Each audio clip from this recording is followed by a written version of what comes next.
Hello दोस्तों, good morning. ठीक है, आज मैं लेके आया हूँ महत्वपूर्ण शब्दावलियों में जो पिछले वीडियो में अपने पीछे छूट गए थे ना, कुछ टर्मिनोलॉजी, वो मैं फाइनल लेके आया हूँ। इसके बाद अपने को टर्मिनोलॉजी वाला कंप्लीट हो जाएगा। ये टर्मिनोलॉजी यानी शब्दावलियों के संबंध में दूसरा वीडियो है। दो वीडियो में मैंने सारी महत्वपूर्ण महत्वपूर्ण है वो खत्म कर दिया है ना। वैसे शब्दावलियाँ खूब सारी होती है ना, कि एक भाषा है तो उस भाषा के खुद के अंदर खूब सारे वर्ड समाहित होते हैं ना, वो पॉसिबल नहीं होता कर पाना। ठीक है, तो जो पीवाईज क्यू और उसमें देखें ना आगे, जो बोलचाल की भाषा में जानने भी जरूरी होते हैं। और जनरली जैसे प्रशासनिक क्रम हो गया, ये सब देखना जरूरी है। इसलिए हम इस वीडियो में प्रशासनिक शब्दावली, जो प्रशासनिक चार्ट है वो भी मैं लेके आया, साथ में कुछ महत्वपूर्ण शब्द जिनके अर्थ थे, जो सेनापति वगैरह है ना, दंडनायक सेनापति, वो अपन देखेंगे अभी। ठीक है फ्रेंड्स, ओके, स्टार्ट करते हैं अपन। सबसे पहले सदर ए जहां। सदर ए जहां, सदर ए जहां का मतलब है धार्मिक विभाग। धार्मिक विभाग का प्रमुख, धार्मिक विभाग का प्रमुख सदर ए जहां, है ना। और सिर ए अकबर, सिर ए अकबर, ये ध्यान रखना, ये उपनिषद का फारसी अनुवाद है। उपनिषद का फारसी अनुवाद, है ना, दारा सिको ने किया था। दारा सिको ने जिस नाम से उपनिषद का फारसी अनुवाद किया, वो क्या है, किस नाम से किया था? सिर ए अकबर। ठीक है, दारा सिको पता है ना, औरंगजेब का भाई, औरंगजेब ने इसका गला काट दिया था। शाहजहां के पुत्र, बेटे। तैनात ए रकाब, तैनात ए रकाब, ये हो गए शाही परिवार है। बादशाह और शाही परिवार के रक्षा में जो आमिर तैनात होते हैं ना, वो देखो अर्थ देखोगे ना तो बादशाह और शाही परिवार की रक्षा में तैनात आमिर। ठीक है, और सिर्फ एक वर्ड पूछे ना कि भाई तैनात ए रकाब मतलब अमीर, अमीर। ठीक है, तुलुगमा और अराबा, ये इम्पोर्टेंट है नाम। अगर आपने सुना है और आपको पता है तो बहुत अच्छी बात है। ठीक है, अगर नहीं पता है तो यहाँ देख लो कि जो तुलुगमा और अराबा है, ये इम्पोर्टेंट वर्ड है, क्योंकि ये बाबर की युद्ध तकनीकें हैं। बाबर इन तकनीकों को लेके आया था। इन्हीं तकनीकों के सहारे बाबर भारत में विजित हो पाया था, क्योंकि भारतीय शासक थे जो स्थानीय शासक राणा सांगा वगैरह, ये लोधी वंश के जो अफगान ब्रदर्स थे ना, वो इन सब के लिए क्या ये तकनीकें नहीं थी। स्पेशली देखोगे तो राजपूतों के लिए ये बिल्कुल नई तकनीकें थी, तो राजपूत इसको समझ नहीं पाते थे। इस वजह से ये बाबर के लिए सफलता का एक कुंजी साबित हुई। तुलुगमा और अराबा ध्यान रखना, है ना।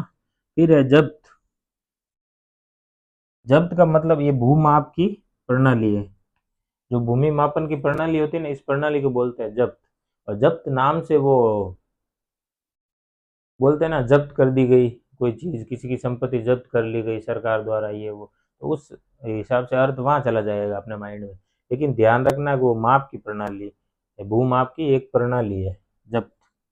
इत्तिवुतक, इत्तिवुतक खुद्दक निकाय से संबंधित पुस्तक है। ये सब देखो, ये मैं यहाँ पे इसलिए लेके आया हूँ, इसका ये नाम आ जाएगा। इत्तिवुतक किससे संबंधित है, तो अपने को ध्यान रखना ये बुद्ध धर्म से संबंधित है।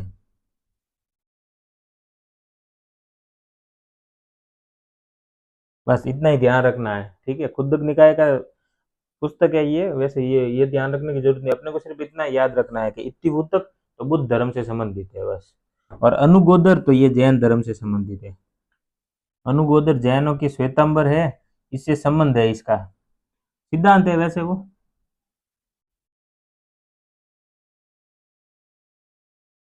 जैन धर्म में श्वेतांबरों के जो सिद्धांत होते हैं उनको बोलते हैं अनुगोदर। तो अपने को ध्यान रखना है कि अनुगोदर किससे संबंधित है, तो जैन धर्म से।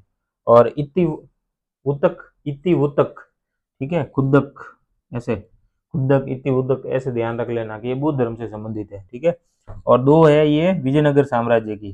जैसे एक है दंड नायक, एक है संधि विग्रहक। दंड नायक सेनापति को बोलते हैं उधर, और ये संधि विग्रह हो गया विदेश मंत्री। ठीक है, युद्ध मंत्री भी होता है ना, विदेश मंत्री या युद्ध मंत्री। ठीक है, संधि विग्रहक विदेश मंत्री, युद्ध मंत्री, और दंड नायक हो गया सेनापति। ये दोनों विजयनगर साम्राज्य से संबंधित है ना, ये दोनों। दोनों विजयनगर साम्राज्य संबंधित है, ध्यान रखना। विदेश मंत्री के लिए अपन ने एक दबीर शब्द सुना था पिछले वीडियो में, ठीक है, याद रखना। प्रशासनिक चार्ट देखते हैं अपन।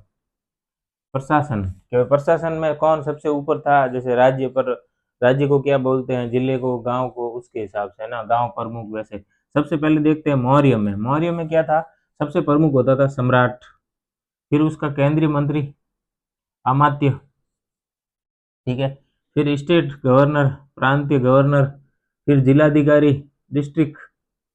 जिलाधिकारी को है ना स्थानिक बोलते हैं, जिलाधिकारी जो प्रमुख होता है जिला, स्थानिक, जिलाधिकारी या स्थानिक, ध्यान रखना। और गांव का प्रमुख होता है ग्रामिक, गांव का प्रमुख कौन होता है, ग्रामिक। फिर देखते हैं अपन गुप्त। गुप्त साम्राज्यों में देखोगे तो सम्राट सबसे ऊपर, फिर सामंत, ठीक है। एक सामंतवाद के बारे में जब बात आती है तो सामंतवाद का प्रारंभ गुप्त काल से ही बताया जाता है ना, तो सामंत यहाँ पे आएगा, तो सम्राट के बाद में सामंत। फिर भुक्ति, भुक्ति क्या हो गया, प्रांत है, राज्य, राज्य को गुप्त प्रशासन में भुक्ति बोला जाता था। भुक्ति का प्रमुख कौन होता था, उपरिक या उपरिका, भुक्ति का प्रमुख उपरिका। भुक्ति से नीचे विषय, विषय को आप जिला भी बोल सकते हो, जैसे गांवों का समूह होता था विषय, जिला जिले के जैसे, क्योंकि गांव से जस्ट बड़ी इकाई, ठीक है, विषयपति। और गांव हो गया, और गांव का प्रमुख ग्रामिक, इधर भी ग्रामिक ही है, सेम है, ठीक है। फिर है सल्तनत काल। सल्तनत काल में सबसे प्रमुख होता था सुल्तान, फिर उसका वजीर, फिर इक्ता, और इक्ता का प्रमुख इक्तेदार। इक्ता, इक्ता का प्रमुख इक्तेदार। ये है ना भू राजस्व से संबंधित, जैसे भू राजस्व एकत्रित करना था ना, इसके लिए इन्होंने इकाइयां बना दी थी, इक्ता अलग अलग बना दिए थे कि भाई यहाँ इतना बड़ा इक्ता है, इसका इक्तेदार है, इसका राजस्व संग्रह करके तुम्हें देना है, तो इसलिए ये इक्तेदार वो हो गया, ठीक है। उससे छोटी इकाई हो गई सिक्स और सिकदार, सिख और सिकदार, ध्यान रखना, सिकदार। और उससे छोटी फिर गांव, सबसे छोटी गांव ही होती है। फिर है मुगल। मुगल में क्या है, बादशाह सबसे प्रमुख, बादशाह का वजीर। सल्तनत काल में सुल्तान और मुगल में बादशाह, ये ध्यान रखना। फिर सेकंड नंबर दोनों में वजीर का ही है। फिर है सूबा, सूबेदार। देखो, इक्ता यानी प्रांत के जगह यहाँ पे इक्ता शब्द आ जाएगा, और यहाँ पे आ जाएगा सूबा मुगलों में। यही है, क्वेश्चन आता है कि भाई प्रांत को किसके लिए, जो सूबा शब्द है किसके लिए है, ये प्रांत, परगना, सूबा, सरकार, इसको सही क्रम में, कौन सा सही क्रम में, ऐसा करके क्वेश्चन आ चुका है पीवाईक्यू में, तो ध्यान रखना। ये सूबा हो गया सूबेदार। फिर सरकार, सरकार का प्रमुख हो गया फौजदार। सरकार आप जिला बोल सकते हो, है ना। ये हो गया सूबा, हो गया प्रांत, प्रांत से छोटा जिला, जिले के लिए सरकार। और फिर ये तालुका या तहसील बोल दो, परगना, परगने का प्रमुख हो गया अमल गुजार। और सबसे छोटी इकाई फिर आती है गांव, ठीक है। गांव मैंने बार बार इसलिए लिखा है क्योंकि आप सबसे लास्ट में अगर गांव लिखूंगा तो आप समझोगे जैसे गांव लिखूंगा ही नहीं ना, तो वैसे सिख का दिमाग में आएगा कहीं गांव सिख तो नहीं, नहीं, सिख गांव से थोड़ी बड़ी इकाई है, उसके बाद में गांव। इधर परगना गांव से बड़ी इकाई है, उसके बाद में गांव, ठीक है। फिर है विजयनगर साम्राज्य, ठीक है। विजयनगर ये वैसे इंपोर्टेंट, सारे इंपोर्टेंट है, अपने को सब देखने हैं ध्यान से, ध्यान रखना। और विजयनगर साम्राज्य में सम्राट को क्या राय या महाराय बोला जाता था, तो राय शब्द ध्यान रखना। फिर है मंडलम, प्रांत के लिए शब्द आता था मंडलम विजयनगर में, है ना। और फिर नाडु, ठीक है। और स्थल, स्थलपति और ग्राम, ठीक है। नाडु का प्रमुख हो गया नायक, मंडलम का प्रमुख हो गया प्रांतपति, ठीक है। प्रांत का प्रमुख प्रांतपति होता है ना, वैसे प्रांत क्या हो गया, ये मंडलम, मंडलम का प्रमुख प्रांतपति, नाडु का प्रमुख नायक, और स्थल का प्रमुख स्थलपति। और फिर एक गांव, और गांव का प्रमुख होता था रेड्डी या गोंडा, है ना। गांव का जो प्रमुख होता था उसको गोंडा या फिर रेड्डी बोला जाता था, है ना, उसके लिए रेड्डी या गोंडा शब्द है, ध्यान रखना, ठीक है। स्थल, स्थलपति हो गया ये इसमें हो गया। देखो चोल का नहीं लिखा है, चोल का ये ऐसा ही है, मंडलम, नाडु, वलनाडु, ऐसे करके सेम ही है।